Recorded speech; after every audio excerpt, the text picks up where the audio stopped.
Құрметті ағайындар, бізбен Қожа Ахмет Яссауи бабамыздың ұрпағы Қожа бауырымыз.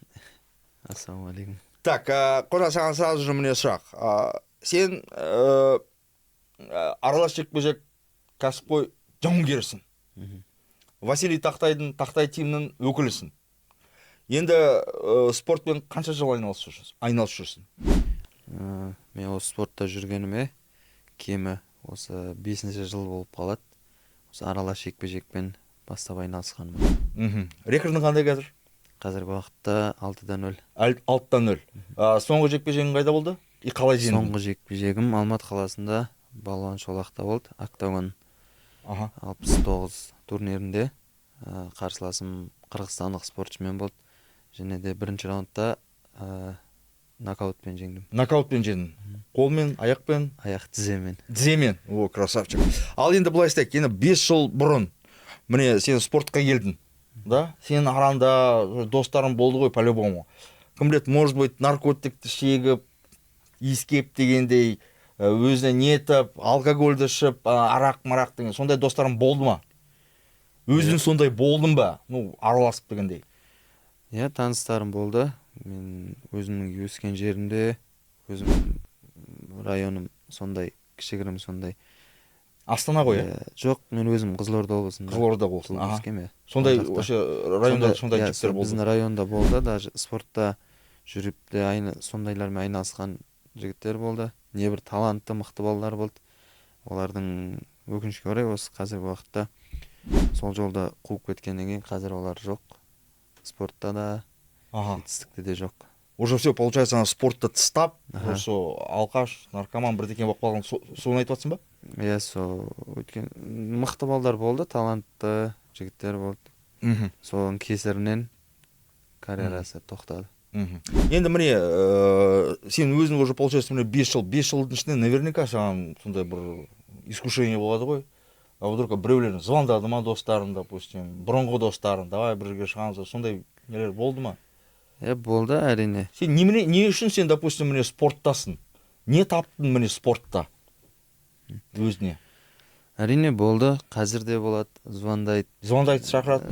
Иә, енді қазір уже отбасы құрғалы жеңіл жентек емес, нелер емес. Қазір сол, например, мысал ретінде компьютер ойнау, PlayStation деген сияқты.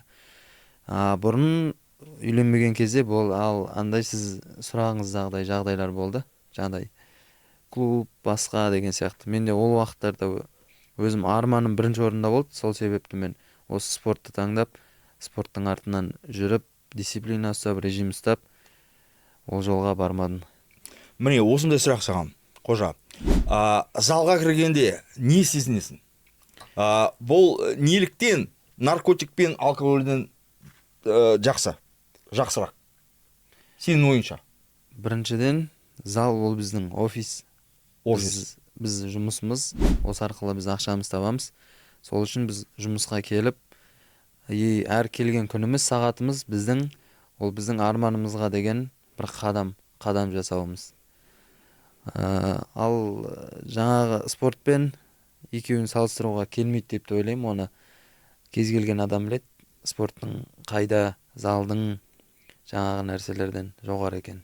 Енді міне қара, өзіңді 5 жылдан кейін қалай елестетесің? Өзімді 5 жылдан кейін? Иә. Өте менің ойымша маңызды сұрақ. Тек спортпен ғана шектеліп қалғым келмейді. Басқаларға да. Басқалар ол не? Өзімнің отбасым, інілерім, бауырларым, балаларыма пайдам тиетін, өнеге алатындай адам болғым келеді. Тек спортпен шектеліп емес, жақындарыма, жастарға да осы спортта артымыздан келе жатқан, бастап келе жатқан жас спортшыларға да жақсы жол көрсеткім келеді. Высшее образование бар ма сенде? Менде жоқ, мен колледж. Енді высшее образованиеға барасың, институтқа, университетке барасың, жоспарың бар ма? Бар, әрине. Осы биыл тапсырам бұйыртса. Қайда барғың келеді? Қандай институтқа? Өзіміздің, мен туған жерімде, Қызылордада, болашақ университетіне. Ал енді міне қара, Мен білем, сен дала қырындары қозғалысының мүшесісің.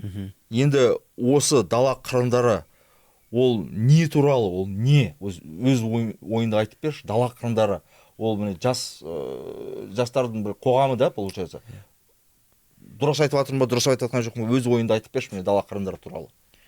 Дала қырандары ол белсенді жастардың, қазіргі уақыттағы белсенді жастарымыз, ол спортшыларымыз, басқа да белсенді осы елін үшін, жер үшін жүрген жастарымыз бар ғой, намысы бар.